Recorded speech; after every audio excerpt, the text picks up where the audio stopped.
Hare Krishna devotees, welcome for our Srimad Bhagavatam session. Thank you for all the Japalits. So we'll start with short Kirtan and we'll go for a Bhagavatam session. Jaya Radha Madhava Kunja Bihari Gopi Jana Vallabha Girivaradhari Yashodhanandana Brajajanaranja Yamuna Tiravan Chari Jaya Radha Madhava Kunja Bihari Jaya Radha Madhava Radha Madhava Radhe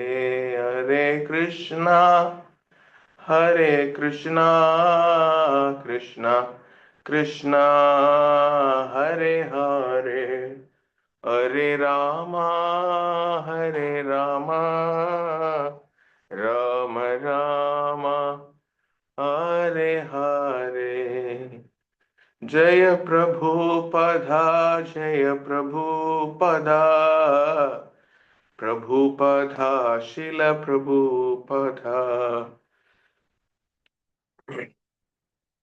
Om Namo Bhagavate Vasudevaya Om Namo Bhagavate Vasudevaya Om Namo Bhagavate Vasudevaya Narayanam Namaskrityam Naram Chaiva Narottamam Devim Saraswatim Vyasam Tato Jayamutirayet Nashtaprayeshu Abhadreshu Nityam Bhagavata Sevaya Bhagavate Ruttama Shloke Tir Bhavati Naishtaki. So we are reading from Srimad Bhagavatam, Canto 1, Chapter 18 and Text 23. This sloka goes like this. Aham hi prishto aryamano bhavadbhir achaksha atmavagamo atra yavan nabappatanti atmasamam patatrinas tata samam vishnu gatim vipakshitah. Translation and purport by His Divine Grace A.C. Bhakti Vedanta Swami Srila Prabhupada Ki Jai. Translation: O Rishis, who are as powerfully pure as the sun, I shall try to describe to you the transcendental pastime of Vishnu as far as my knowledge is concerned. As the bird fly in the sky as far as their capacity allows, so do the learned devotees describe the Lord as far as their realization allows. So, very wonderful purport and wonderful translation also. So, we'll read it only. Purport: the supreme absolute truth is unlimited. No living being can know about the ultimated, unlimited by his limited capacity. The Lord is impersonal, personal, and localized. By his impersonal feature, he is all-pervading Brahman. By his localized feature, he is present in everyone's heart as a super soul. And by his ultimate personal feature, he is the object of transcendental loving service by his fortunate associates, the pure devotees. The pastimes of the Lord in different feature can only be estimated partly by the great land devotees. So Srila Sutta Goswami has rightly taken this position in describing the pastimes of the Lord as far as he has realized. Factually, only the Lord himself can describe himself and his learned devotee also can describe him as far as the Lord gives him power of description. Om Ajnana-timirandasya Jnana-jana-shalakaya Chakshurunmilitam yena Tasmai Shri Gurave Namaha. Shri Chaitanya Manobishtam Sthapitam Yena Bhutale Swayam Rupakatha Mahyam Tadati Shvapadhantikam. Nama Om Vishnupadaya Krishna Prashtaya Bhutale Srimate Bhakti Vedanta Swaminiti Namine. Namaste Saraswati Deve Gauravani Pracharine Nirvishesha Sunyavati Paschatya Deshatarine. जय श्री कृष्ण चैतन्य प्रभु नित्यानंद श्री अद्वैत गदाधरा शिवासादि गौर भक्त वृंदा. हरे Krishna Krishna Krishna Hare Hare Hare Ram Ram Ram Hare Hare. Hare Krishna devotees. So I feel this is one of the important text. So, am I audible? Can you confirm once again? Yes, Yes, Prabhu. Prabhu. Loud and clear. Okay. So I felt it's a practical description where our discussion among the Shaunakati rishis and Sutta Goswami, it gives so much of practical realizations and practical messages we can get it from this wonderful text of Srimad Bhagavatam. So in this, I'm seeing some three important points. One is the conversation and the appreciation among the devotees. How the Saunakadi Rishi is glorifying Sutta Goswami, last few verses we are seeing. And now Sutta Goswami is glorifying or appreciating the audience or who are assembled there in Naimisharanyam. So this Parasparam, it is like a wonderful the benefit, wonderful advantage we can take it when the community of devotees assembled in one place. Like if you take example means devotees association in ISKCON. If it's a uh, easy example for us. So when the community is there, devotee community, there must be appreciation between each other. You have to appreciate other devotee appreciate you for your service. So it is not about that praising. Praising is something different, but appreciating is something very important. So every devotee who needs appreciation in the initial stage, maybe in the growing stage, maybe when devotee is advanced, he may not worry about all these things. But when he is in initial stage and when he is in the growing phase, he needs appreciation and he needs recognition. And when you appreciate one person about their good skills, they will try to project it in a nice way. So, okay, these people are recognized my skill, these people are appreciating my things, so but I want to give in a better way. The skills which I have, I can sharp it and I will project it in a nice way. This is how the devotees community will grow together. So here they are doing that only. Last few verses, they're describing even Bhagavatam cannot describe by the demigods like Brahma, Shiva and all. And you are there, Sutta Goswami, you are sitting and you are explaining to us. So it is not a normal thing what you are giving to us. So we are having so much value for you. Like that, Saunakadi Rishis, they are glorifying Sutta Goswami. Now Sutta Goswami started glorifying the Saunakadi Rishis who are assembled in the arena of Naimisharanya. So you see this conversation. If he is appreciating along with that one question, can you tell about the Parikshit Maharaj? His next is the series is like that only goes. After he glorifying, all Saunakadi rishis glorifying Suta Goswami, please tell that the pure devotee of the Lord, Parikshit Maharaj, more about him. So how this has happened? Like that, they are very enthusiastic for hearing about devotees Leela and Krishna Leela together. That's what, if you see, all the acharyas, they're accepted. There is a question came, who's the best mother for Krishna? Whether it is uh, Kaushalya, or whether it is Devaki, or whether it is Aditi, who's the best mother for Krishna's avatar? And everybody said it's Devaki, it's Yashoda, and the conversation. But all the acharyas, they say Uttara is the best mother among all the mothers of Krishna. How come Uttara? Uttara is not a mother of Krishna. This was a discussion gone with among the devotees. So the conclusion what they gave, it is a very wonderful thing. They say that Uttara is the very best mother among all the mother. Why? Means Uttara carried Bhagavan during that Brahmastra by Ashwatthama, and Bhagavan become a finger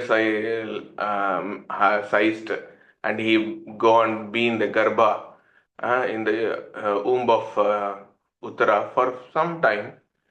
So Bhagavan, she carried a Bhagavan for very less minute. So for that, how come she is very glorious? That is what the question is.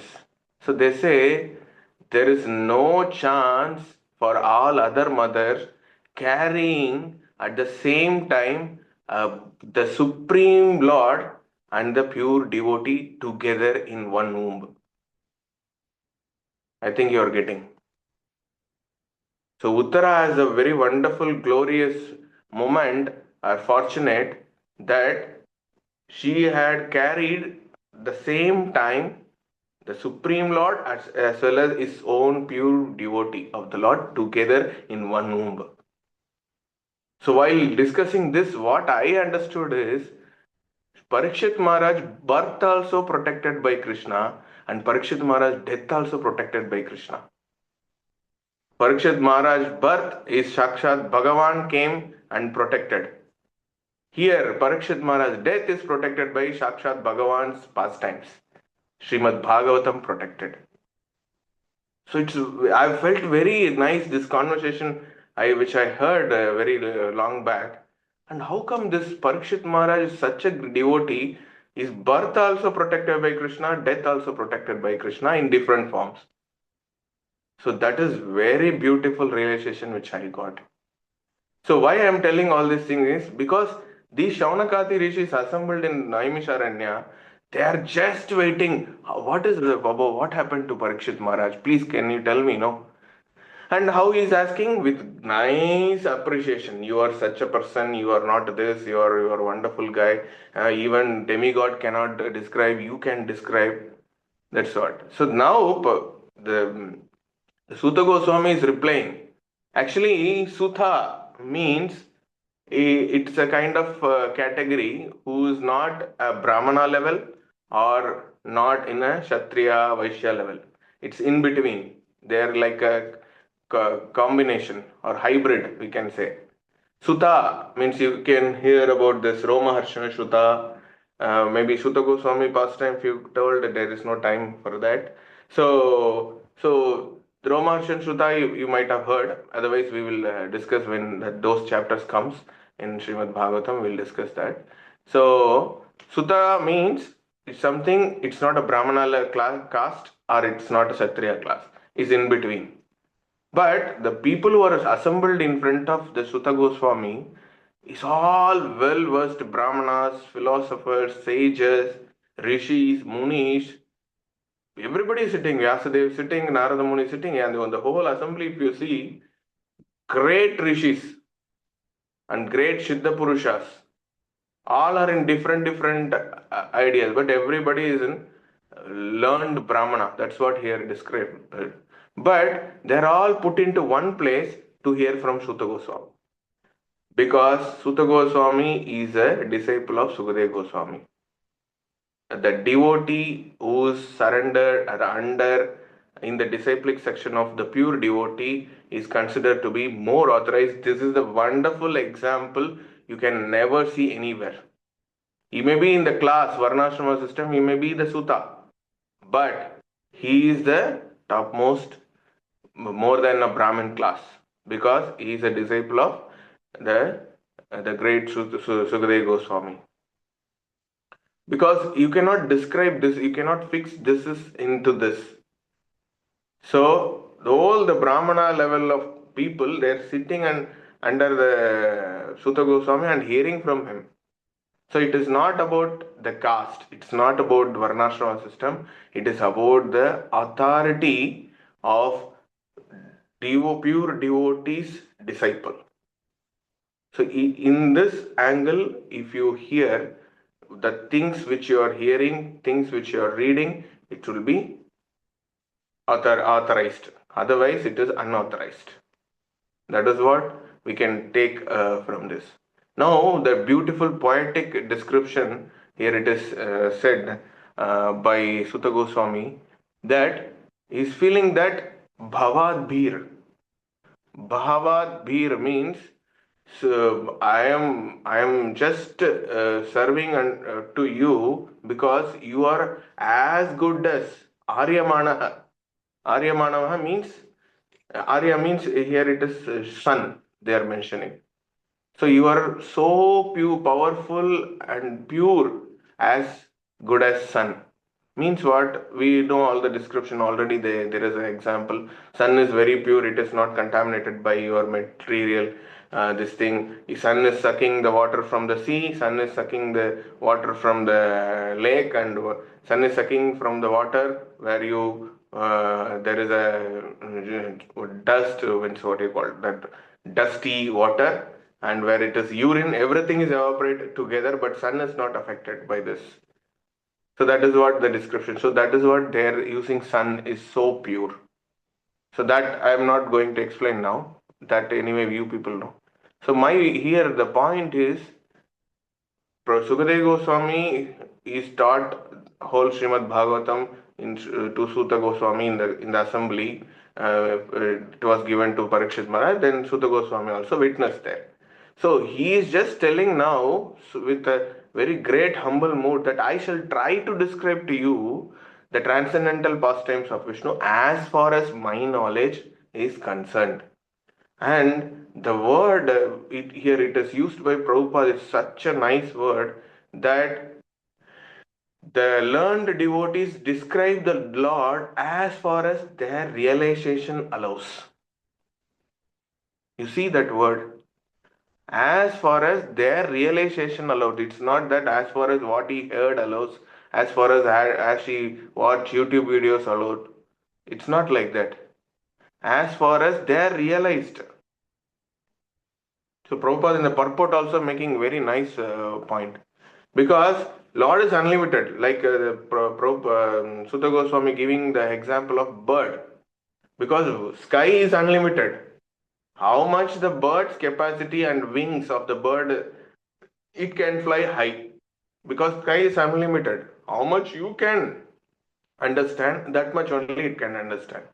Unless otherwise, Lord Himself describe about Himself, we don't know about Himself as it is or completely. That is what the Sutta Goswami is establishing in the text. Because Bhagavan means about the knowledge about Bhagavan, it is transcendental at the same time unlimited.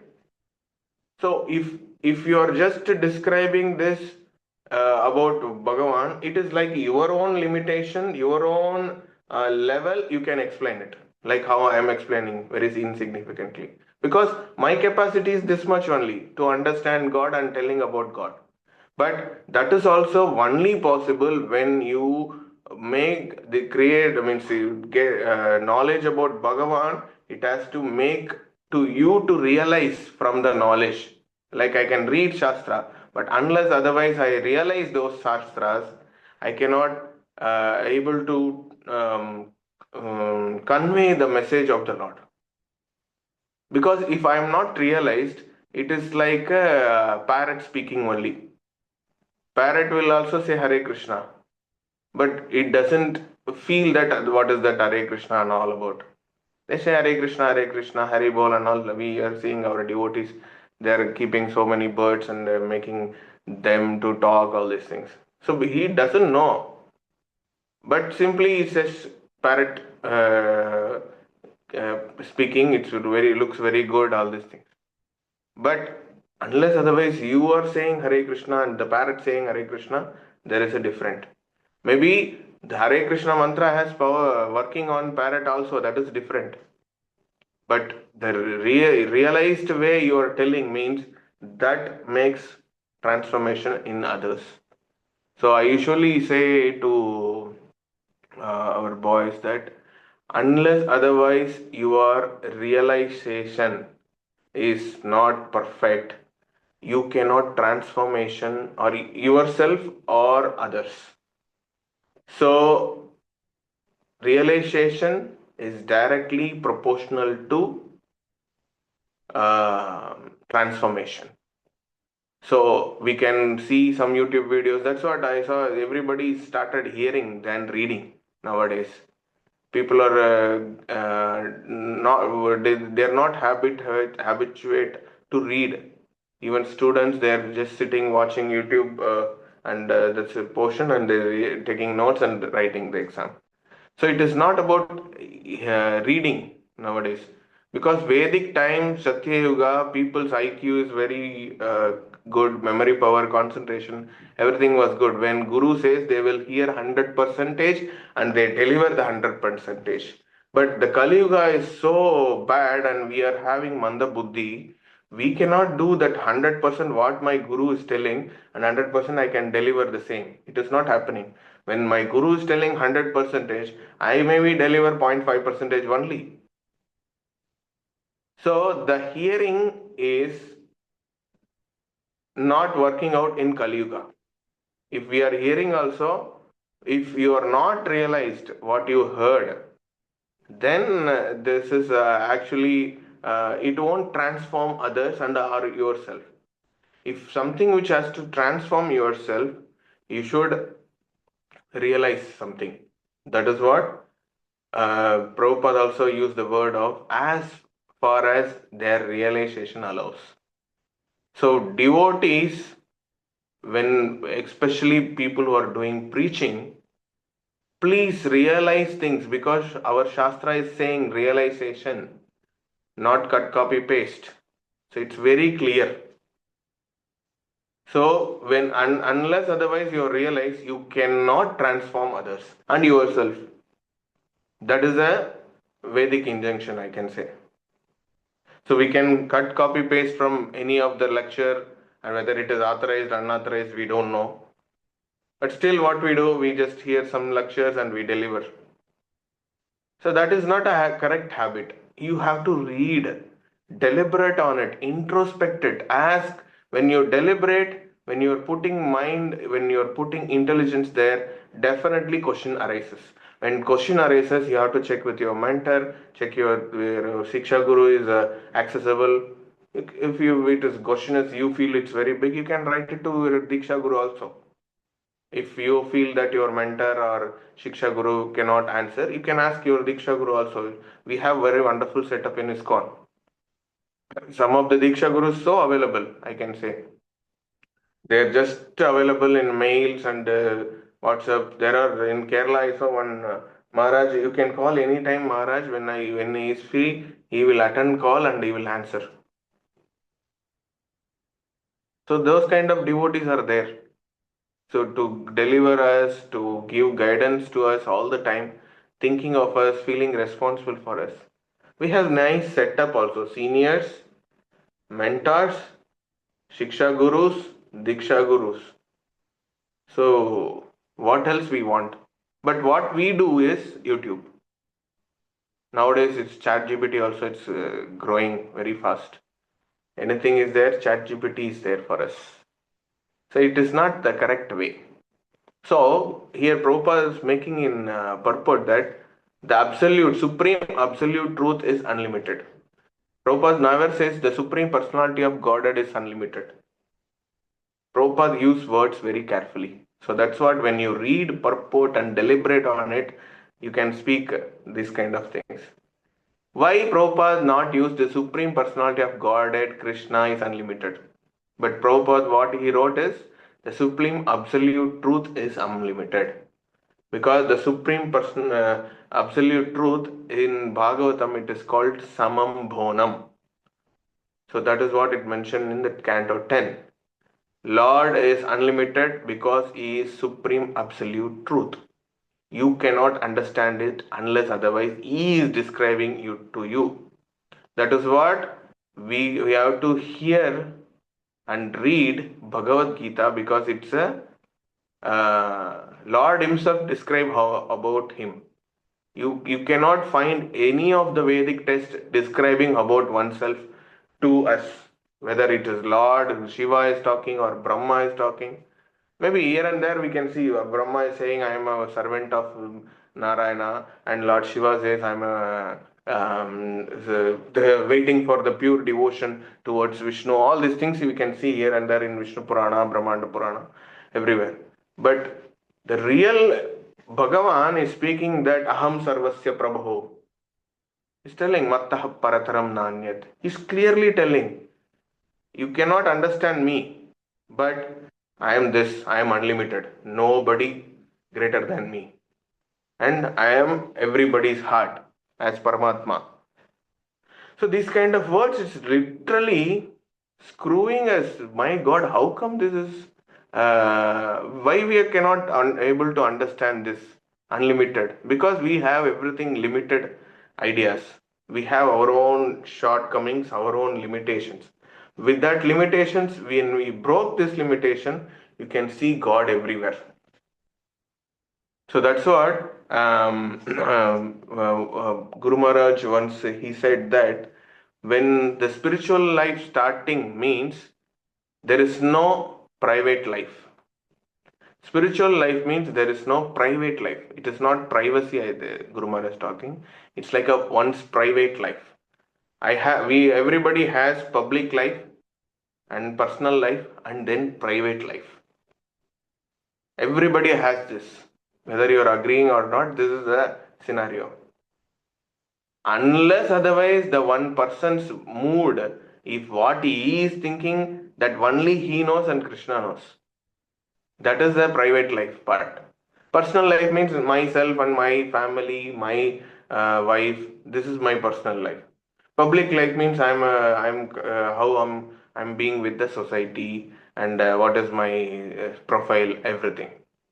The phase of public life and phase in the personal life, place in phase in private life, it's all three different scenario. It is applicable for material people also, and spiritual people also they do this. But Guru Maharaj says in this one, spiritual life means there is no private life, means everything is transparent. When you are transparent, you can transform others. That is the Guru Maharaj instruction for you today. When you are transparent, is versus transparency versus transformation. When you are transparent in your bhakti, then you can transform others and transform yourself also. First yourself, then others. This is the instruction from Guru Maharaj. Transparency directly proportional to transformation. So this is what here, Sutta Goswami history, everybody knows. That's what even Brahmana caste people, they are sitting under Sutta and hearing from Sutta. They are not worrying about whether you are Brahman, whether you are this thing. You are a pure devotee because you are authorized by Sukadev Goswami. But he is authorized by Vyasadeva. So what else we want? Whether you are Brahmana, Kshatriya, I don't mind. You are a devotee. If I hear from you, I will transform myself. The transformation is assured for us. So we will sit under you and we will hear from you. This is the mood of devotees when we are in the devotees association. So I'll stop here. So many things can be discussed in this. So since we can at least address these many points, so Srimad Bhagavatam ki jai, Srila Prabhupada ki jai. Hare Krishna.